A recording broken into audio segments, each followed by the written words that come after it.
संसार में जन्म लेने के बाद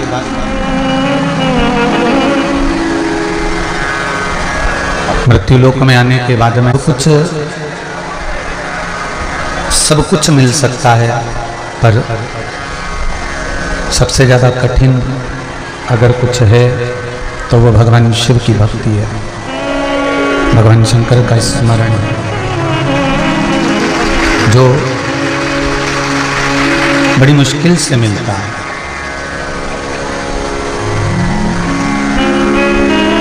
तात मात भ्रात धनुर्विभव सब कुछ मिल जाएगा, पर नहीं मिलेगा तो भगवान का भजन, कीर्तन, स्मरण, शिव महापुराण की कथा, ये दोनों बक्से की आवाज पड़ाइएगा सब। शिव महापुराण की कथा बड़ी मुश्किल से मिलती है। और फिर निवेदन कि यदि वो कहते ना, यदि मानव का मुझे चोला मिले, निष्कपट भाव से सेवा इस सेवा का एक क्षण भी समर्पित हो। हे नाथ, तुम्हारे चरणारविंद में जितना भी इस मानव शरीर से बन सके, इस मानव की देह से बन सके, इस मानव के शरीर से प्राप्त हो सके, उतना हम भगवान की भक्ति में इस देह को समर्पित कर दें।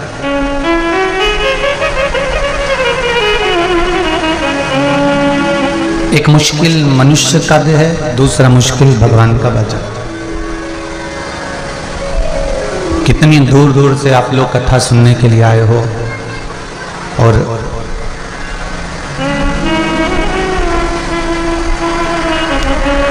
वो भजन, वो कथा का समय, वो कीर्तन का स्मरण का समय अगर हमारे हाथों से छूट जाए तो जैसे किसी व्यापारी के हाथ से मौका चले जाता है, किसी धनी की तिजोरी का खजाना लूट जाता है, उसी तरह अगर हमारे नजदीक में कथा होने के बाद भी अगर वो कथा छूट जाए तो समझ लो कि हमारी तिजोरी का भी खजाना कहीं चला गया है, हमारी तिजोरी का खजाना भी कहीं पर चला गया।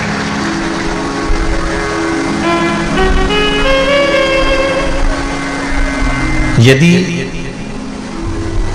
भगवान धन से मिलता होता ना तो सबसे पहले करोड़पतियों को मिल जाता। भगवान यदि सुंदरता से मिलता होता तो जितनी ये ब्यूटी क्वीन है, भगवान सबसे पहले इनको मिल जाता। क्यों रे तिलक, सही है। और यदि भगवान अगर वस्त्र से मिलता तो फैशन डिजाइनरों को सबसे पहले मिलता।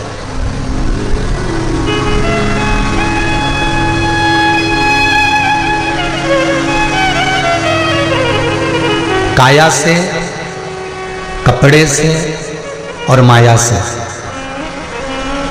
जरा अच्छे से समझ लेना, आज कथा का विराम दिवस है। 7 दिन की कथा का पूरा निचोड़ शिव पंचायत का आज मिल जाएगा। जिन्होंने नहीं सुनी होगी 7 दिन की, अगर वो आज की भी सुन लेंगे तो पूरी कथा का फल प्राप्त हो जाएगा।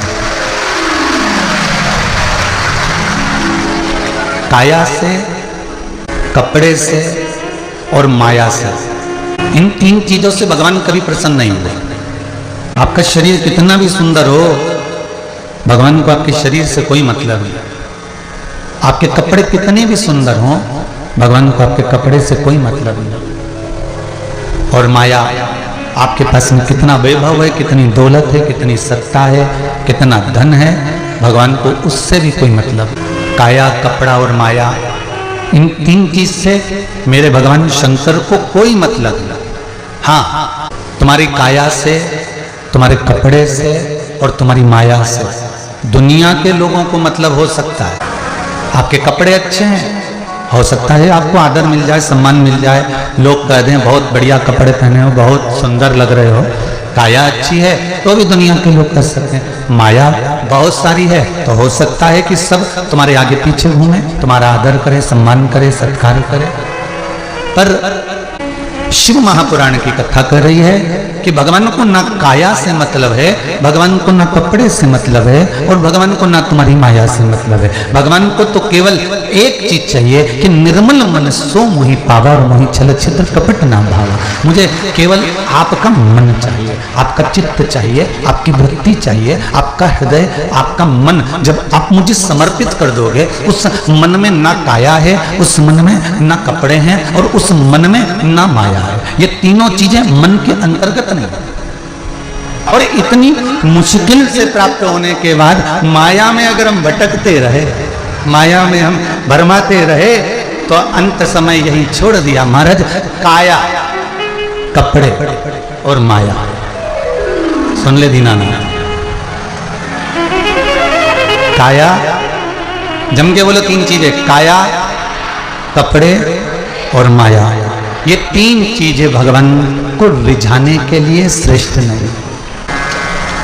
भगवान तो निर्मल मन सो मोहि पावा, मोहि छल छिद्र कपट ना भावा। भगवान को तुम्हारी काया से, तुम्हारी माया से और तुम्हारे कपड़े से कोई मतलब नहीं, उसे कोई मतलब नहीं। सज धज के जिस दिन मौत की, सज धज के जिस दिन मौत की सहजादी काम आएगी, न सोना काम आएगा, न चांदी काम आएगी। सब पड़ा रह जाना। अगर कुछ साथ देगा तो केवल ये क्या, जो तुमने हालत दशा में बैठकर शिव महापुराण की कथा सुनी है, ये अंत बिंदु तक साथ दे जाएगा। केवल आपने जो भजन किया है, स्मरण किया है, मंत्र जाप किया है, नाम जाप किया है, वो आपके अंत समय है, कोई नहीं आने वाला। अंदर हॉस्पिटल में पड़े रहोगे, आईसीयू में, वेंटिलेटर पे आज के जमाने में तो तुरंत पटक देते। बोलो सही है कि गलत है? थोड़ी भी गड़बड़ी हुई ना शरीर में तो सबसे पहले आपको वेंटिलेटर पर या आईसीयू, ये बंद है क्या, चल नहीं रहा है पता नहीं, वेंटिलेटर पर या आईसीयू में सबसे पहले पटक देते। अब वेंटिलेटर पे पड़े हुए हो, आईसीयू में पड़े हुए हो, अब जरा विचार करिएगा, सारे घर के लोग बाहर हैं, पूरे घर के लोग कहाँ पर हैं? बाहर। और जब सारे घर के लोग बाहर हैं और आप अंदर हो और कोई तुम्हारे साथ में नहीं है, कोई भी तुम्हारे पक्ष में, अर्थात कोई तुम्हारे नजदीक में नहीं है, सब बाहर, जितने भी हैं सारे के सारे बाहर हैं, कोई अंदर है ही नहीं। फिर अंदर कौन रहेगा? अंत समय प्रभु। किस किस को याद है ये वाली लाइन? जिसने कथा सुनी होगी उसको लाइन याद होगी ये भजन की, ठीक है? जरा बोलो, अंत समय प्रभु आना पड़ेगा, वचन दिया तो निभाना पड़ेगा। आए ना आए प्रभु कुटुंब कबीरा, आए ना आए प्रभु कुटुंब कबीरा, अंत समय शिव आना पड़ेगा, अंत समय प्रभु आना पड़ेगा। कोई आएगा नहीं आएगा, कोई मिलेगा नहीं मिलेगा, ये पता नहीं, बिल्कुल मालूम नहीं, पर इतना पता है कि तुमने जो पुण्य करा, तुमने जो भजन करा, तुमने जो स्मरण करा, तुमने जो कीर्तन करा, तुमने जो मंत्र जाप करा, तुमने जो स्मरण करा, तुमने जो भगवान की भक्ति को धारण करा, ये तुम्हारा करा गया सारा पुण्य दान सत्कर्म तुम्हारे सामने आएगा।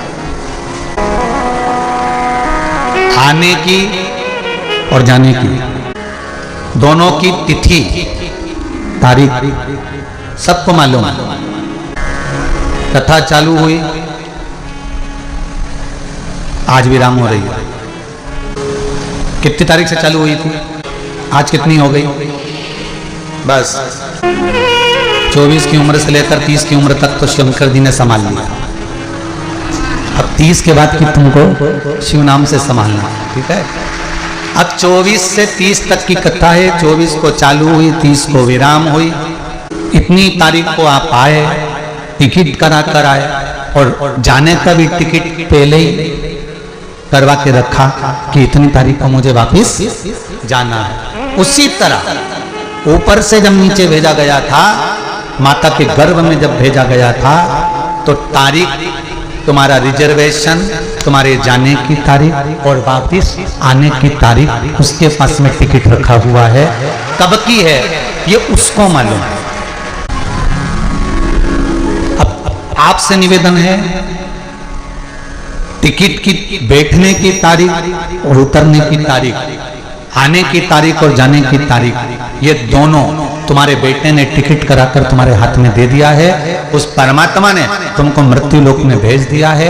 अब ये जाने और आने की तारीख का बीच का जो सफर है, इस सफर को, इस ट्रेन के सफर को आप चाहें तो झगड़ा कर कर निकाल लो, क्योंकि जाना है, रास्ता पूरा काटना है। तो जो बैठे उससे दिन भर झगड़ो, मेरी सीट पे बैठ गया, उठ जा यहाँ से, चल निकल यहाँ से, अब आ मत जाना, और बार बार मुझे परेशान कर रहा है। चाहे तो झगड़ा करके निकाल दो, और चाहे तो कोई आए तो उससे सत्संग करके निकाल दो। ये तो आपके ऊपर है कि आप बीच का सफर कैसे निकाल रहे हैं। आप बीच के सफर को कैसे निकाल रहे हैं, बीच के सफर से कैसे जा रहे हैं, आपके ऊपर निश्चित करता है। ये आपके ऊपर है कि आप कैसे निकलेंगे, कैसे जाएंगे, कैसे भजन करेंगे, कैसे कीर्तन करेंगे, कैसे स्मरण करेंगे, कैसे मंत्र जाप करेंगे, कैसे नाम जाप करेंगे। ये आपके ऊपर है महाराज, इसके सिवाय कोई दूसरा नहीं कर सकता। शिव को ना आपका काया चाहिए, ना कपड़ा चाहिए, शिव को ना आपकी माया चाहिए। शिव को केवल, जैसे राम जी ने शंकर भगवान को हृदय दिया था, शिव जी ने राम जी को हृदय दिया था। बस वही की वही हृदय, वही की वही चित्त, वही की वही वृत्ति, वही का वही मन आप भगवान को दे दीजिए। इससे ज्यादा भगवान को और कुछ भी नहीं चाहिए। आपका मन भगवान को दिया, भगवान ने उसको स्वीकार किया। सत्यता का जीवन जियो। छत्तीसगढ़िया सबले बढ़िया। और किस चीज में बढ़िया है छत्तीसगढ़िया?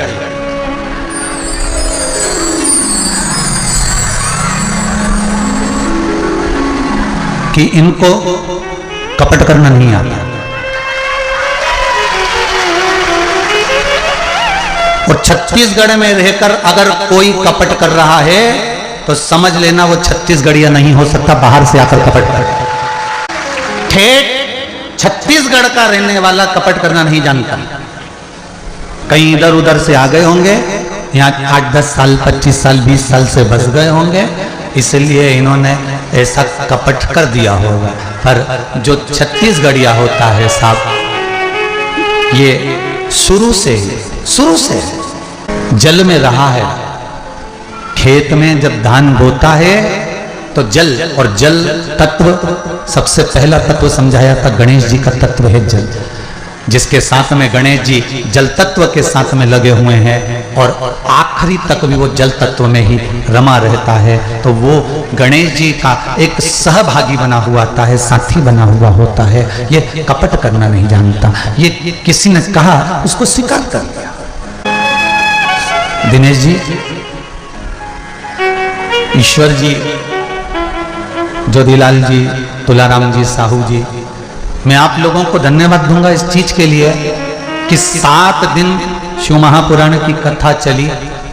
एक बार हमारे कानों में यह सुनने को नहीं आया कि यहाँ टेंट कम पड़ गया या वहां टेंट कम पड़ गया।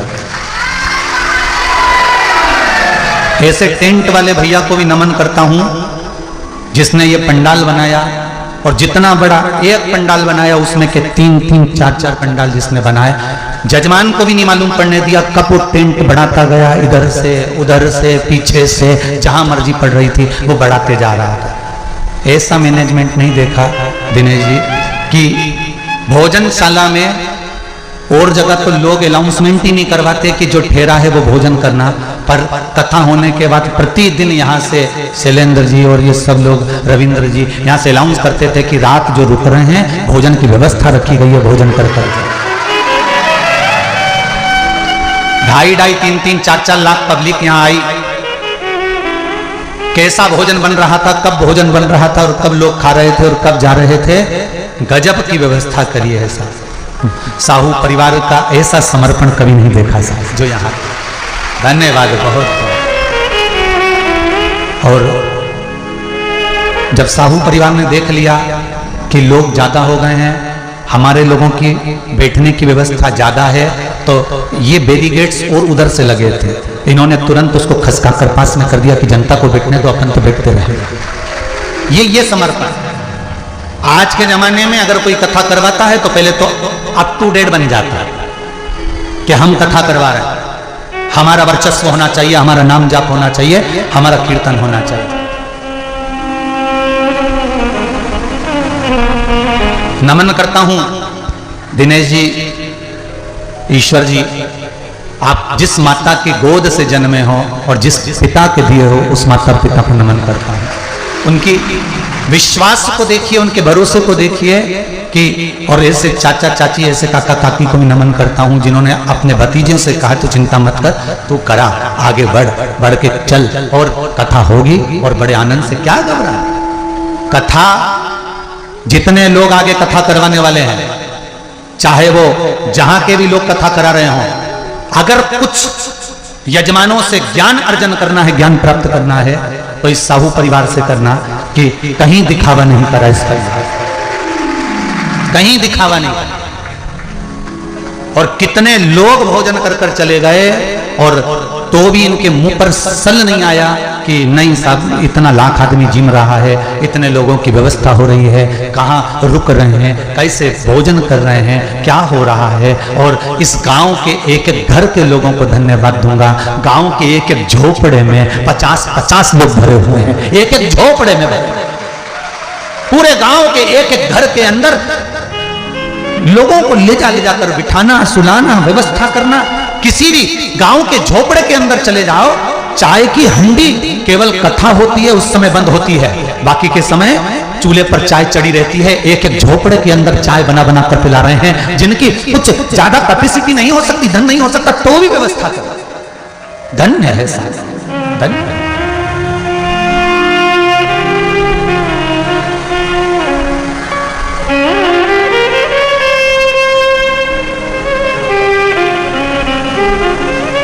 भाई अब बोलो छत्तीसगढ़िया सब ले लो, कपट नहीं होता।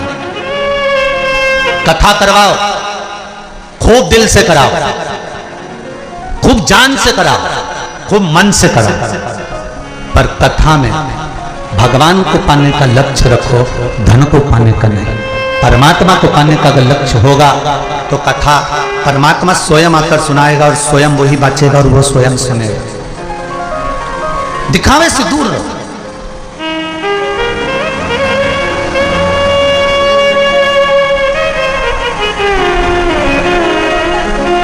महाराज, सत्यता के मार्ग को अपनाओ, और जिस दिन सत्य आपके भीतर बैठ गया, हाँ, सत्य से दुख जरूर होगा, क्योंकि कोई सच बोल देता है ना तो वो बुरा हो जाता है। स्वयं शिव महापुराण में कथा थी, बाजीश्रवा के पुत्र नचिकेता। बाजीश्रवा के पुत्र नचिकेता, एक दिन बाजीश्रवा ने अपने पुत्र नचिकेता के लिए बहुत बड़ा यज्ञ रखा। इतना विशाल यज्ञ बाजीश्रवा ने रखा अपने पुत्र नचिकेता के लिए, इतना विशाल, इतना विशाल। और महाराज, जब बाजीश्रवा ने एक यज्ञ रखा नचिकेता के लिए, और नचिकेता उस यज्ञ का पूरा कार्य संभाले, यज्ञ पूर्ण हुआ, तो बाजीश्रवा ने कहा अपने पुत्र नचिकेता से, नचिकेता जाओ, अब ब्राह्मणों को दक्षिणा देना। इस यज्ञ की दक्षिणा ब्राह्मणों को देना है, संतों को देना है, ऋषियों को देना है, गुरुजन को देना है। और यज्ञ करते करते हमारे पास कुछ भी नहीं बचा है। एक काम करो, जो हमारे यहाँ गाय बंधी हुई है उन गाय को खोल कर लाओ, उन गौओं को वजिष्ठवा कहते हैं, इन ब्राह्मणों को दे दिया जाए। नचिकेता ने अपने पिता बाजीश्रवा से एक शब्द कहा। अब देखिए सत्य कितना भयंकर होता है, सत्य कितना प्रबल होता है। बाजीश्रवा ने कहा जाओ, संतों को, ब्राह्मणों को यज्ञ में गाय दान करना है, गाय लेकर आओ।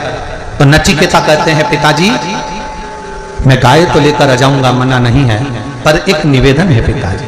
क्या निवेदन? केवल इतना है कि तुम जिस गाय को दान दे रहे हो वो गाय एकदम दुबली पतली है और वो गाय बीमार है और गाय का तो दूध भी नहीं आता, तो फिर ऐसी गाय ब्राह्मण को देने से क्या मतलब? बहुत ध्यान देना आज की कथा। आप भगवान शंकर को इतना पसी भरकर चावल मत दो, आप एक दाना दो पर शिव जी को अच्छा दो। सारे देवताओं को जो भी तुम सामग्री चढ़ाओगे वो थोड़ी बहुत टूटी फूटी होगी, चल जाएगा, पर शंकर भगवान कभी ये नहीं कहते कि तुम मुझे ढेर दो। भगवान को ये कहते हैं कि अगर 1,00,000 बेलपत्र समर्पित कर रहे हो और तुम्हारे पास में अगर वो बेलपत्र नहीं है तो तुम 1,00,000 मत चढ़ाओ, आप तो एक बेलपत्र, परंतु वो बेलपत्र भी पूर्ण तरह से साफ, सुंदर, सुरक्षित, खंडित ना हो, वो मुझे समर्पित करो। एक चावल का दाना चढ़ाओ पर वो खंडित ना हो, एक फल चढ़ाओ वो खंडित ना हो, एक पुष्प चढ़ाओ वो खंडित ना हो। मेरे हाथों से, शिव कहते हैं मेरे हाथों से मेरा पुत्र खंडित हो गया था, उस दिन से मैंने वचन दिया है माता पार्वती को कि खंडित वस्तु स्वीकार नहीं करूंगा और ना खंडित दूंगा।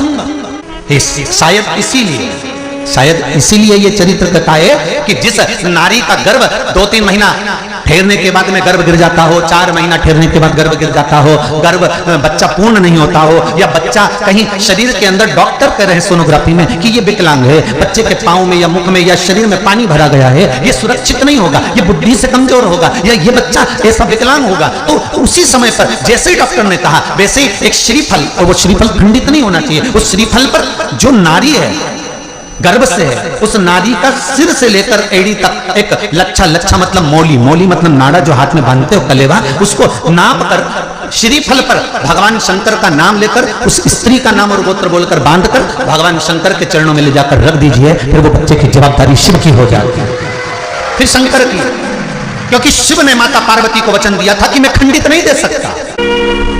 जब रावण को सोने की लंका दी गई तो माता पार्वती जी ने कहा था आधी लंका तो रख लो सोने की, अपन रहेंगे। शिव जी कहते खंडित नहीं रखूंगा, पूर्ण दिया जाए।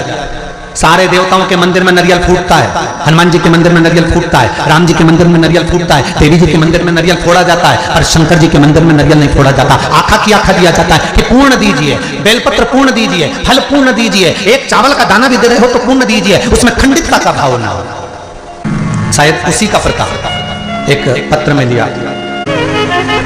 उमा मानदास जी साहू, उमा साहू पति मानदास जी साहू, मैं ग्राम खुर्सीपार, थाना डोंगर गांव, जिला राजनांदगांव की निवासी हूँ। कहीं बैठी हो तो हाथ उठा सकती हैं। गुरुजी कहीं बैठे हो तो हाथ उठा सकते हैं, हिला सकते हैं। गुरुजी मेरा विवाह को 6 साल हो गए थे।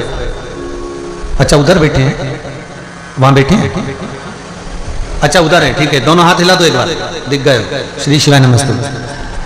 गुरुजी मेरे विवाह को 6 साल हो गया था, मेरे यहाँ संतान नहीं थी।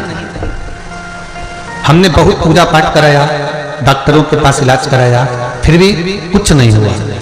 फिर एक दिन मैं और मेरे पति मोबाइल पर आपकी कथा सुन रहे थे। फिर आपने कथा के बीच में संतान प्राप्ति के लिए विधि बताई कि पति पत्नी सुबह स्नान करके सफेद आंकड़े की जड़ को लेकर आए और उस सफेद आंकड़े की जड़ को शिवलिंग पर से 21 बार तुमरुका जी का नाम लेकर घुमाएं और उस जड़ को पत्नी अपनी कमर में बांध ले। 3 से 4 महीने में गर्भ ठहर जाता है। गुरुदेव हमने तो केवल मोबाइल पर वो सुना था और विचार करा, जब गुरुजी बोल रहे हैं तो अचानक मोबाइल में ये क्लिप आ गई है तो क्यों ना करा जाए। दूसरे दिन ही हमने वो प्रयोग करा। आज मेरे को 6 महीने का गर्भ है। ये शिव भगवान। बैठ जाओ बहन, बैठ जाओ। श्री शिवाय नमस्ते। आज मुझे 6 महीने का गर्भ है, ये शिव की कृपा।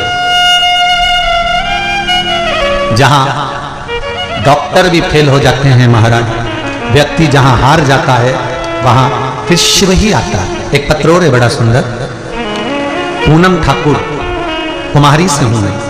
कहीं बैठी है पूनम ठाकुर, कुम्हारी से। गुरुदेव, मेरा जॉब नहीं लग रहा था। कहीं बैठी हो तो हाथ हिला सकती है। पूनम जी ठाकुर, कुम्हारी। मेरा जॉब नहीं लग रहा था, बहुत परेशानी थी। आपने जो उपाय बताया था शिव पुराण में, बेल के पेड़ के नीचे 1 लोटा जल और 1 मूंग का दाना मैंने चढ़ाना प्रारंभ किया। गुरुदेव, आपको क्या बताऊं, शिव महिमा पूजा करके आई और एक ही बार करने पर 2 घंटे बाद मेरे लिए कॉल आ गया और मेरा जॉब लग गया। ये पत्र है। और ऐसे पत्र एक नहीं, अगर विश्वास है, भरोसा है तो शिव है।